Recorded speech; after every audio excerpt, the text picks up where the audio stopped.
जो आप लोग इतने टाइम से मुझे पूछ रहे थे शो से रिलेटेड, और जो शो से रिलेटेड नहीं भी हैं वो सारे questions. So let's address the elephant in the room. तो ये देखिए, इतने सारे क्वेश्चंस आप लोगों ने पूछे हैं, जिसमें से 80% क्वेश्चंस सिर्फ और सिर्फ मेरे पिछले शो से रिलेटेड ही हैं। तो पहली चीज़, 31 जुलाई 2025 मेरा लास्ट डे था शो में। मैंने आई थिंक उसके लिए एक व्लॉग भी डाला था, आप लोगों ने शायद देखा होगा। नहीं भी देखा है तो मैं लिंक कर दूंगी, आप लोग देख सकते हैं वो व्लॉग। शो छोड़ने का रीज़न बहुत प्रोफेशनल टर्म्स में रहा है, पर्सनल भी रहा है of course, but professional terms में ज़्यादा रहा है। मुझे ऐसा लगता है कि बहुत वक्त से मैं एज एन आर्टिस्ट बहुत स्टैगनेंट फील कर रही थी। एज अ क्रिएटिव पर्सन मुझे बहुत ज़्यादा ग्रोथ नहीं दिख रही थी शो में अपनी, और ये चीज़ मैं बहुत टाइम से फील कर रही थी शो में। एंड आई थिंक आप लोगों को भी पता होगा, आप लोगों के मैसेजेस भी मुझ तक आते थे कि मैं बहुत टाइम से नहीं दिख रही हूँ, कोई स्टोरी के साथ नहीं दिख रही हूँ।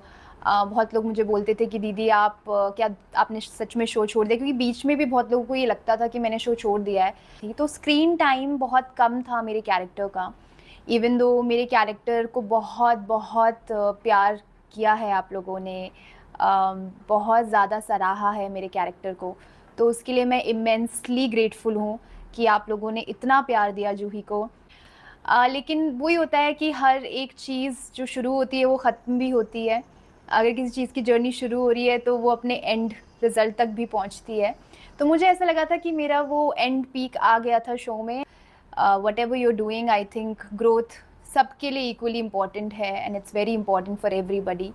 तो मुझे लगा कि ये राइट टाइम है मेरे लिए to leave the show and to go for something better and some new project, and I am very excited for a lot of things that is going to happen, जो कि बहुत जल्द मैं आप लोगों से शेयर करूँगी। तो let's hope for the best. आप लोगों का सवाल ये भी है कि क्या मैं शो में वापस दिख सकती हूँ? नहीं, मैं शो में आपको वापस नहीं दिखूंगी since I have left the show. तो बहुत बहुत खुशी के साथ, बहुत बोलते हैं ना, हार्ट फुल ऑफ ग्रैटिट्यूड।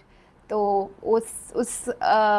उस सेंस ऑफ फीलिंग के साथ मैंने शो छोड़ा, and there were no hard feelings, there were nothing bad, nothing sad about it. मैंने इसको बहुत पॉजिटिवली देखा है, and I am actually very happy to start new. Okay, आप में से बहुत लोगों ने मुझे प्लीज़ भी किया है ये बोलते हुए कि आप प्लीज़ शो में वापस आ जाओ, प्लीज़ शो में वापस आ जाओ। ये ऐसा नहीं है कि मैं आपको वापस नहीं दिखने वाली हूँ किसी शो में, या ऐसा नहीं है कि मैं आपको नहीं दिखने वाली हूँ। ऑफ कोर्स हम लोग हमेशा इस प्लेटफॉर्म के थ्रू एक दूसरे को मिलते रहेंगे, एंड आई थिंक आप में से बहुत लोग मुझे शायद इंस्टाग्राम में भी नहीं फॉलो करते हैं, तो मैं अपनी एक इंस्टाग्राम आईडी भी यहाँ पर लिंक कर दूँगी, ताकि आप लोग जो मुझे नहीं फॉलो करते हैं वहाँ पर जाकर भी मुझे फॉलो कर सकते हैं। तो उमर सिमरन 21 मेरी आईडी है इंस्टाग्राम की, that's the only official ID I have. बाकी जो और आईडीज़ हैं वो मेरे फ़ैन पेजेस हैं। मैं चाहती हूँ कि आप लोगों ने जैसे मुझे हमेशा से सपोर्ट किया है, वैसे ही आप हमेशा मुझे सपोर्ट करते रहिए।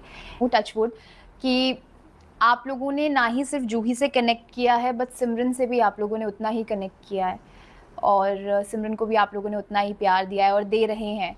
तो thank you so much for that. Also we've reach 300K, तो ये भी एक बहुत बड़ी अचीवमेंट है मेरे लिए एज अ यूट्यूबर, बिकॉज़ बहुत बहुत कम संख्या से हमने शुरुआत की थी, और आज हम लोग 300K family. It's a big deal for me, because I couldn't imagine. अच्छा, मेरी एक शॉर्ट फिल्म मैंने अभी एक शूट की है बहुत रिसेंटली, बहुत जल्द वो आ जाएगी, और जैसे ही आती है मैं आप लोगों तक पूरा ट्राई करूँगी कि somehow I can give you a link where you all can watch that short film.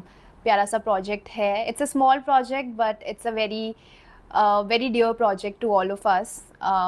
तो बहुत जल्द वो शॉर्ट फिल्म भी आएगी, एंड आप लोगों तक भी पहुंचेगी। किसी ने मुझे पूछा है कि आपका फेस इतना ग्लो कैसे करता है, आप कौन सी क्रीम